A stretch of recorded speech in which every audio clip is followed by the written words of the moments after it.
আমরা এবার চলেছি প্রকৃতির নৈসর্গিক লীলানিকেতন চট্টগ্রামের বাকলিয়াস্থ কর্ণফুলী নদীর তীর ঘেঁষে অবস্থিত সৎসঙ্গ বিহারে। সৎসঙ্গ বিহার যেতে আপনাদের আশা লাগবে চট্টগ্রামের নতুন ব্রিজের মোড়ে। নতুন ব্রিজ থেকে বাস্তহারা যাবে ওইরকম কিছু টমটম গাড়ি পাবেন। টমটম গাড়িটি আপনাকে সৎসঙ্গ বিহারের মূল গেটের সামনে নামিয়ে দেবে।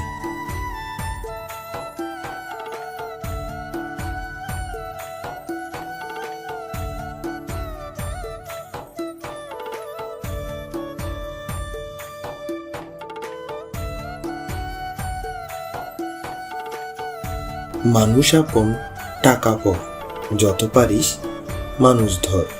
ধর্মে সবাই বাঁচে পারে, সম্প্রদায়টা ধর্ম নারে।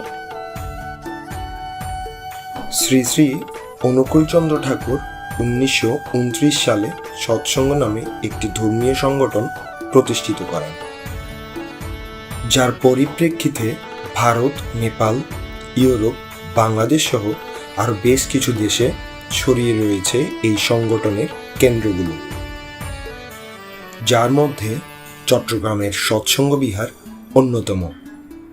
এই বিহারটি 2010 সালের দিকে প্রতিষ্ঠিত হয়।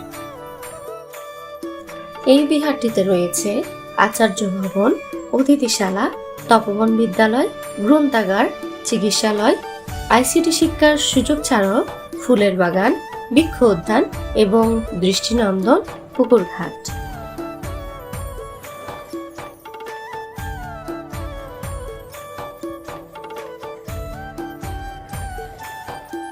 আপনারা চাইলে মন্দিরে প্রসাদ গ্রহণ করতে পারবেন।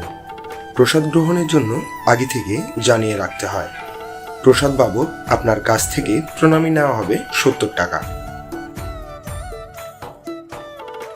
প্রতিদিন সকাল সন্ধ্যা প্রার্থনা হয় এই মন্দিরে।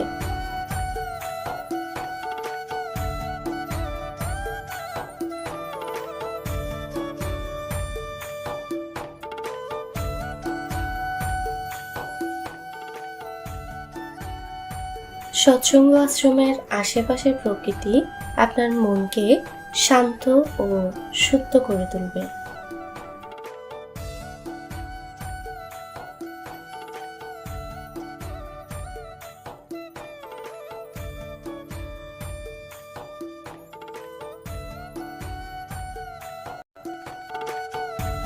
প্রতিদিন এবং উৎসব আদিতে দেশ বিদেশ থেকে ছুটে আসেন ভক্তবৃন্দ এবং ভ্রমণ পিপাসুরা।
ধর্ম কোনো অলৌকিক ব্যাপার নয়, বরং বিজ্ঞানসিদ্ধ জীবনসূত্র।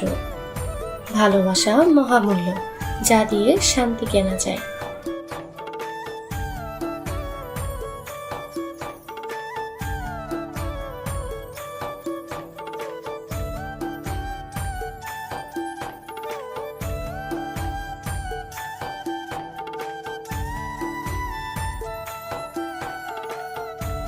দুস্থ, অসহায়, হতদরিদ্র মানুষের কল্যাণে বিভিন্ন প্রকল্প ও শিক্ষা কার্যক্রম এগিয়ে নেওয়ার জন্য কাজ করে যাচ্ছে তপবন বিদ্যালয়।